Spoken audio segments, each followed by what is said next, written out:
we tend to think that numbers are a universal language. Like if there was a extraterrestrial signal that hit Earth, that it would start with 1 + 1 is 2. And it would work up from there and work up from there and work up from there, and then eventually we're building a machine that opens a wormhole to Vega. And that's a really good idea for formal mathematics and formal logic, and it might work. But the way that humans actually use numbers and we talk to each other, it is not nearly as universal as you might think. I mean, I should say I'm a linguist, not a mathematician. I've kind of moved over to Numberphile briefly here, but my background is linguistics, and the number of ways that humans use numbers, doesn't even make sense. And you might say, okay, there's some weird examples, but English is base 10. But it's not entirely, because we still have dozen, which is base 12. We still have gross, which is 12 times 12, which is 144. That's all base 12. That's geodecimal. We still have score in the language. We still have 4 years ago, which was Abraham Lincoln. He meant 87. But 4 resonates because we used to have base 20 counting. We used to have vigesimal.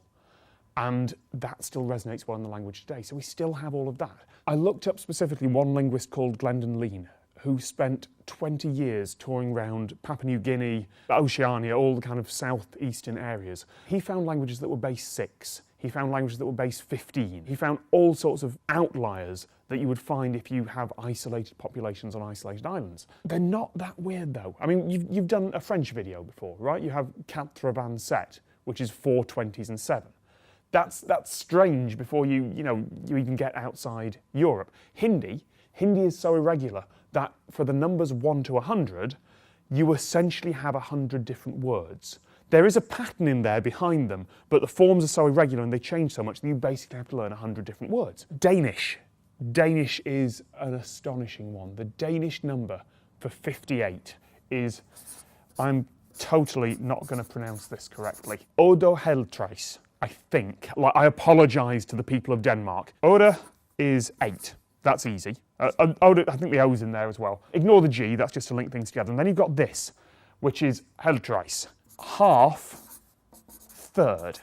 Now hang on, that's meant to mean 50. So what's going on there? So that is an abbreviation.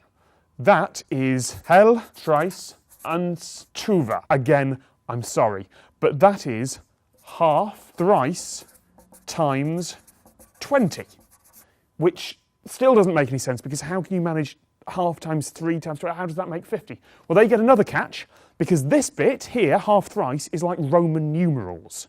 What you've got there is half away from thrice. So this literally means 3 minus a half times 20, which if you actually do the maths on it is 2.5 times 20, which is 50.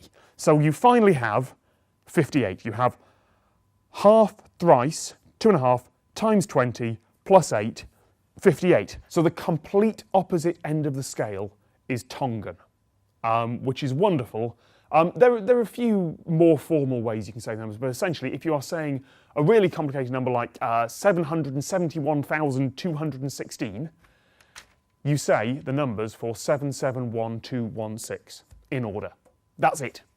It is as simple as that. You just say the numbers. One thing I suspect most of your viewers will think is that at least we've agreed on Arabic numerals now. At least we've got the standard 5, 6, 7, 8. The standard 0 to 9 that everyone uses. Not quite. Some languages, particularly those in India and China, still use their own numeral system, particularly for formal things. Like we still use Roman numerals for clock faces. They might use them in similar places. And Super Bowl. And the Super Bowl, of course, yes. Although Super Bowl 50 is going to be Super Bowl 50, 50, because Super Bowl L doesn't really sound all that impressive. There's a few other obvious points. Mainland Europe uses a comma for the decimal point and a full stop to separate thousands. UK and US are the other way around. If you're using currency, then there are a whole load of different ways to say "and no cents." You might put a slash, you might put a comma and a slash, you might put .00. And then there's the big one, because I said thousands separator a while ago, and that's not universal either. And I really got surprised by this when I looked it up. There is not a universal thing for how many digits should be in each group. If you go to South Asia, to India, to Pakistan, to areas around there, you will find they don't use, I mean they do, they can use that as well, but frequently the system that is used is the craw and the lac. Watch a British guy try and explain craw and lac. Your lac is 10 to the 5 and your craw is 10 to the 7. And here's the thing, they are written like this. Your least significant group is 3 digits, and each group that's more significant than that is 2. So you can have a lac craw, which is going to be 10 to the 12, and watch me mess this up. That's 5, that's 7, that's 9, that's 11, which is going to be written like that. That's a trillion.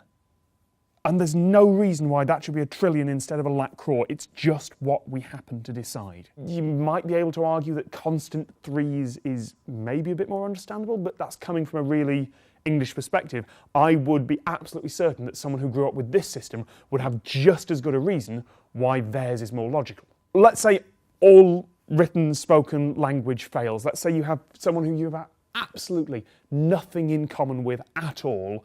At least you can gesture. At least you can say, 8 and 9 and things. No. I even thought that was universal until someone I know came back from China and told me that if you are going to be in certain regions in China, you are going to be using hand gestures that are completely different. So you get 1, 2, 3, 4, 5.